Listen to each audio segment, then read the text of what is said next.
అబద్ధపు హామీలతో వచ్చిన కాంగ్రెస్ అహంకారపూరితంగా వ్యవహరిస్తోందని బీఆర్ఎస్ అధినేత కేసీఆర్ విమర్శించారు. ముఖ్యమంత్రి అయి ఉండే మాజీ ముఖ్యమంత్రిపై నీచమైన భాషతో మాట్లాడుతున్నారని మండిపడ్డారు. కాంగ్రెస్ బెదిరింపులకు కేసీఆర్ భయపడ్డని తేల్చి చెప్పారు. ఎన్నికల ప్రచారంలో భాగంగా మిర్యాలగూడలో కేసీఆర్ మాట్లాడారు. కాంగ్రెస్ ప్రభుత్వ తీరును ఎండగట్టారు. అడ్డగోలు హామీలు ఇచ్చి అడ్డగోలు వాగ్దానాలు చేసి ప్రజలను మోసం చేసి గద్దెకెక్కినటువంటి ఈ కాంగ్రెస్ ప్రభుత్వం ఈరోజు మళ్ళీ మీ ముందుకొచ్చి మళ్ళా ఓట్లు అడుగుతా ఉంది. నేను ఒక్కటే మాట మీకు మనవి చేస్తా ఉన్నా, ఒకటే ఒక విషయం నేను మీకు మనవి చేస్తా ఉన్నా.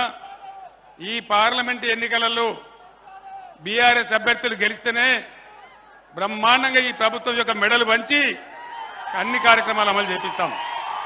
ఆ బాధ్యత నాది. నేను ఒక్కటే మాట మనవి చేస్తా ఉన్నా.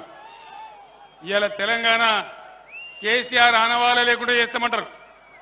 కేసీఆర్ని తీసుకుపోయి చెర్లపల్లి జైలు వేస్తామంటారు.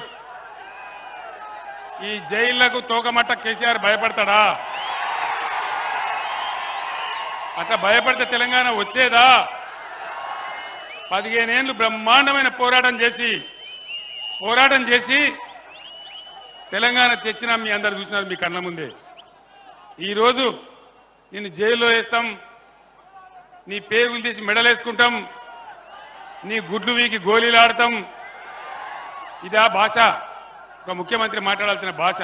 కులము మతము వర్గం అనే భేదం లేకుండా అన్ని వర్గాల ప్రజలను బ్రహ్మాండంగా చేసినటువంటి వ్యక్తిని పట్టుకొని నీ గుడ్లు వీక్తా, నీ పేగులు బీక్తా, నిన్ను జైలు వేస్తా, ఇదా మాట్లాడవలసిన భాష? దయచేసి ఆలోచన చేయండి. అన్ని అబద్ధాలు చెప్తూ శ్వేతపత్రాలు విడుదల చేసి బోగస్ మాటలు చెప్తూ ఇచ్చినటువంటి హామీలన్నీ ఎగబెట్టి 6 హామీలకు పంగనామం పెట్టి ఈరోజు చేతులు ఎత్తేసి అడ్డగోలు మాటలు మాట్లాడుతూ ఉన్నారు.